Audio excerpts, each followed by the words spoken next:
नमस्कार बंधुरा Soma kitchen with travel बक्से तुम्हारे सकलके स्वागत। आज के आमी रान्ना करब सम्पूर्ण निरामिष चाल कुमड़ो शाक। तार जोन्नो आमी छोलार डाल रात्रे भिजिए राखছিলাম। এই ছোলার ডালটা মেশিনে পেস্ট করে নেব। ছোলার ডাল ভালো করে মেশিনে পেস্ট করে নিয়েছি। একটু লবণ দিয়েও ডালটাকে আমি মেখে নিয়েছি। কড়াইতে সরষের তেল দিয়ে খুব ভালো করে আমি গরম করে নিয়েছি। এবার ডালের বড়াগুলো তেলের মধ্যে দিয়ে ভালো করে ভেজে নেব। ছোট্ট ছোট্ট করে ডালের বড়াগুলো ছাড়বো।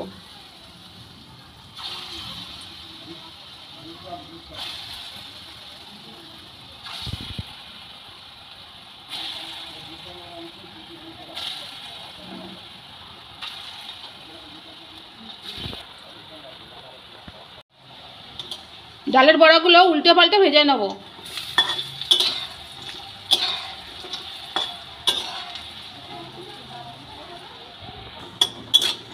ডালের বড়াগুলো ভাজা হয়ে গেছে, এবার তুলে নেব।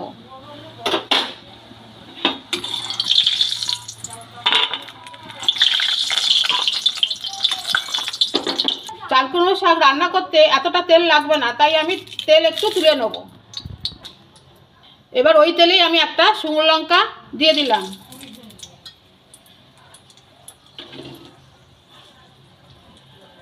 একটু পাঁচফোড়ন দিলাম।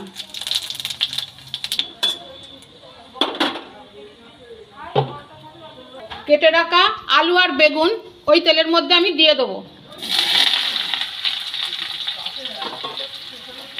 তার সাথে আর 4টে কাঁচা লঙ্কা চিড়ে রাখছিলাম, সেটাও আমার সবজির সাথে মিশিয়ে দিলাম।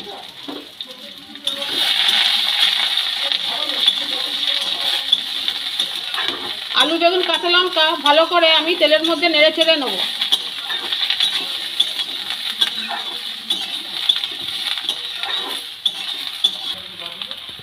একটু হলুদ দিয়ে দিলাম,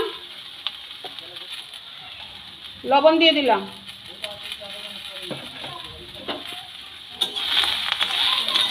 হলুদ লবণ দিয়ে সবজিটাকে ভেজে নেব।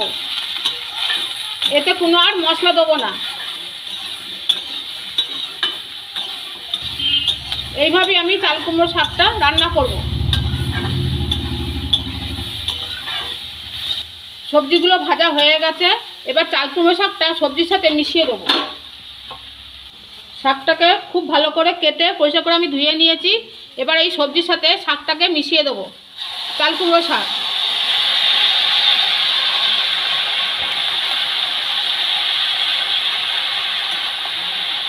শাকটাকে ভালো করে নেড়ে চেড়ে নেবো।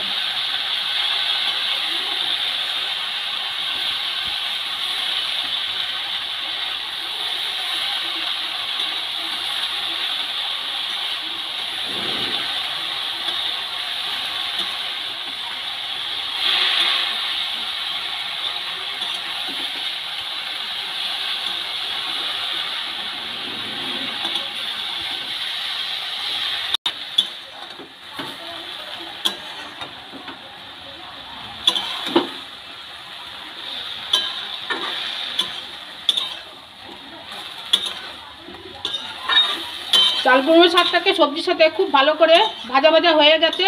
এবার আমি খানিকটা জল দিয়ে দেবো। জলটা দিয়ে দিলাম। জলটা দিলে খুব ভালো করে আবার একটু সিদ্ধ হয়ে যাবে।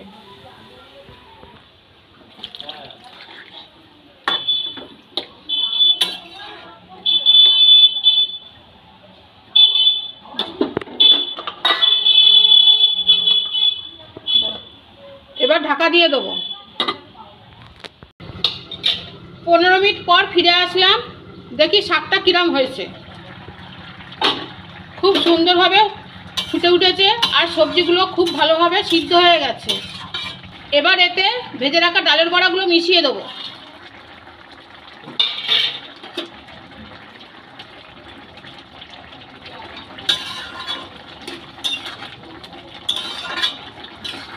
ঘরোয়া হাতে তৈরি করা ডালের বড়া। দোকানে কিনতে পাওয়া ডালের বড়ি না দিয়ে ঘরোয়া ডালের বড়া যদি তৈরি করে রান্না করে খাওয়া যায় তাহলে খেতে খুব ভালো লাগে। তাই ঘরোয়া ডালের বড়া করে এই শাকটার সাথে আমি মিশিয়ে দিয়েছি। এইভাবেই চাল কুমড়ো শাক ডালের বড়া দিয়ে রান্না করে খেয়ে দেখবে, খুব ভালো লাগবে।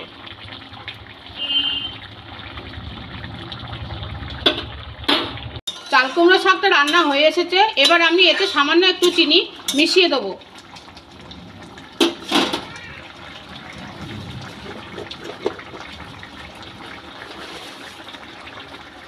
সামান্য একটু চিনি আমি মিশিয়ে দিলাম। চিনি দিলে চাল কুমড়ো শাকটা খেতে খুব ভালো লাগে।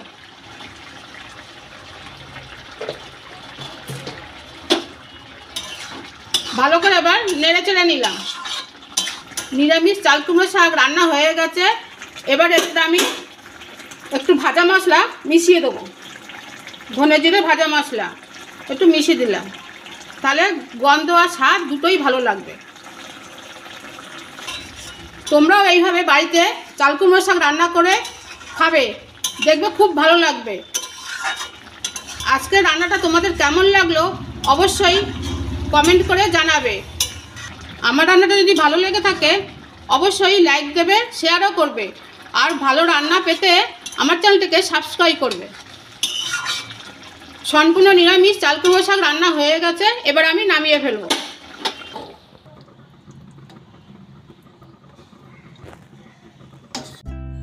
আমার মায়ের হাতের তৈরি চাল কুমড়ো শাকের এই রেসিপি আপনাদের ভালো লেগে থাকলে প্লিজ লাইক শেয়ার কমেন্ট করবেন।